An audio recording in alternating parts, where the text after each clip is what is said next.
Hello friends, welcome back to my channel Vaishukutti vlogs. అందరూ ఎలా ఉన్నారండి? బాగున్నారా? మేము బాగున్నామండి.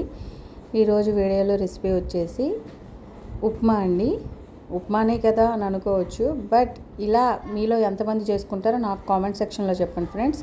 నేను చేసే ఉప్మా రవ్వ ప్లస్ సేమియా రెండు కలిపి ఏ విధంగా చేస్తారనేది చూపిస్తాను ఫ్రెండ్స్. మీరు కూడా ఒకసారి ఇలా ట్రై చేసి ఎలా ఉందో చెప్పండి. లేదు మీలో ఎంతమంది ఈ విధంగా ట్రై చేస్తారో కూడా నా కామెంట్ సెక్షన్లో చెప్పండి ఫ్రెండ్స్. ఫస్ట్గా నేనైతే ఉప్మా రవ్వని ఒక ప్యాన్ తీసుకుని ప్యాన్ హీట్ అయ్యాక ఉప్మా రవ్వని దాంట్లో వేసి కొంచెం వేపుకుంటున్నానండి. ఉప్మా రవ్వని ముందుగా వేపుకుంటే మనకు ఉప్మా అనేది మంచిగా ఫ్లేవర్ బాగుంటుందండి. ఇగో నేనైతే ఇందులో ఒక గ్లాస్ ఉప్మా రవ్వని తీసుకున్నాను. ఫస్ట్ దాన్ని చక్కగా వేపుకుంటున్నానండి, లో టు మీడియం ఫ్లేమ్లో అడ్జస్ట్ చేసుకుంటూ. దీనికి కావాల్సిన ఇంగ్రీడియంట్స్ వచ్చేసి ఒక ఆనియన్, క్యారెట్, కరివేపాకు, అల్లం, పచ్చిమిర్చి, టమాటా అండి. ఇక్కడైతే నాకు ఉప్మా రవ్వ చక్కగా వేగిపోయింది. ఇది కొంచెం చూడండి, కొంచెం గోల్డెన్ బ్రౌన్ కలర్లో వస్తుందండి. మనకి చేంజ్ అవుతుంది కలర్ అనేది, అప్పుడు అర్థమవుతుంది మీకు ఉప్మా రవ్వ వేగిపోయిందని. దాన్ని పక్కకు పెట్టేసుకోండి. ఇప్పుడు మళ్ళీ అదే ప్యాన్లో నేను ఒక 3 స్పూన్స్ ఆయిల్ని అయితే యాడ్ చేసుకున్నాను. పల్లీలు వేసుకుని వాటిని వేపుకుంటున్నానండి. పల్లీలను కూడా చక్కగా వేపుకోవాలండి. బ్రౌన్ కలర్ వచ్చే వరకు వేపుకున్నాము. పల్లీలు కూడా పక్కకు పెట్టేసుకుని ఇప్పుడు ఆయిల్లోకి మనం పచ్చెనగపప్పు, సాయిపప్పు, ఆవాలు, జీలకర్ర అన్నీ వేసుకొని చక్కగా లో ఫ్లేమ్లో ఉంచుకొని కొంచెం కలర్ చేంజ్ అయ్యే వరకు వేపుకోవాలండి. ఇక నేను ఆవాలు, జీలకర్ర కూడా ఇందులో యాడ్ చేసుకుంటున్నానండి. ఇప్పుడు వీటిని చక్కగా కొంచెం బ్రౌన్ కలర్ వచ్చే వరకు వేపుకోవాలి. ఈ బ్రౌన్ కలర్ వచ్చేసాక మనం కట్ చేసి పెట్టుకున్నాం కదండి ముందుగా కరివేపాకు, ఆనియన్, మిర్చి, అల్లం అవి కొంచెం ఫస్ట్ వేపుకోవాలండి. అల్లం ఇవన్నీ చక్కగా కొంచెం వేగిపోయాక ఆనియన్స్, అప్పుడు క్యారెట్ తురుము, ఇవి టమాటా కూడా యాడ్ చేసేసుకోవాలండి ఇందులోకి. ఇవన్నీ మనకి ఇక్కడ కొంచెం వేగినాయి అల్లమును ఆనియన్. ఇప్పుడు ఇందులోకి మనం క్యారెట్ తురుమును టమాటా కూడా యాడ్ చేసేసుకున్నామండి. లో ఫ్లేమ్లో పెట్టుకుని చక్కగా వీటిని ఒక 5 మినిట్స్ ఆగనివ్వాలండి.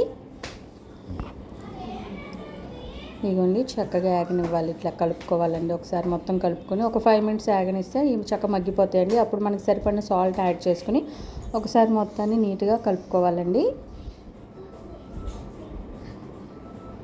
మనం ఫ్లేమ్ అనేది లో ఫ్లేమ్లోనే ఉంచుకోవాలండి. ఇదిగోండి ఇక్కడ ఇవన్నీ చక్కగా వేగిపోయినాయి కదండి.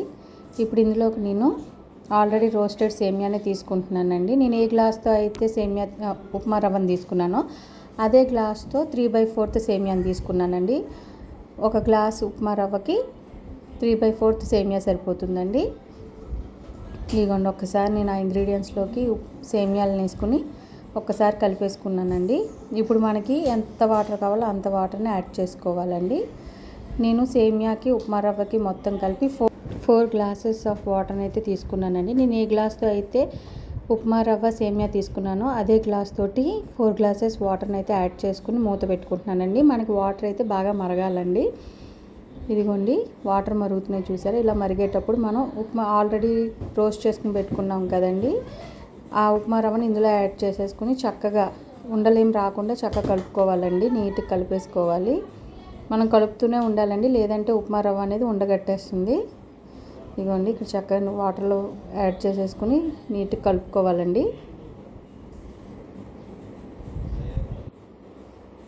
ఇప్పుడు దీన్ని ఒక 5 to 10 సెకండ్స్ చక్కగా లో ఫ్లేమ్ మీద ఉడకనివ్వాలండి ఉప్మా రవ్వని.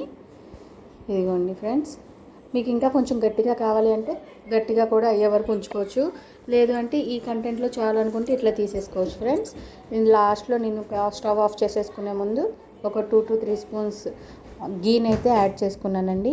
అంతే ఫ్రెండ్స్, ఎంతో టేస్టీగా ఉండే సేమియా ఉప్మా రెడీ. మీరు ఒక్కసారి ఇట్లా ట్రై చేసి చూడండి ఫ్రెండ్స్, చాలా బాగుంటుంది. అంతే ఫ్రెండ్స్, నా ఛానల్ని ఎవరైనా సబ్స్క్రైబ్ చేసుకోకపోతే సబ్స్క్రైబ్ చేసుకోండి, లైక్ చేయండి, షేర్ చేయండి. Bye friends.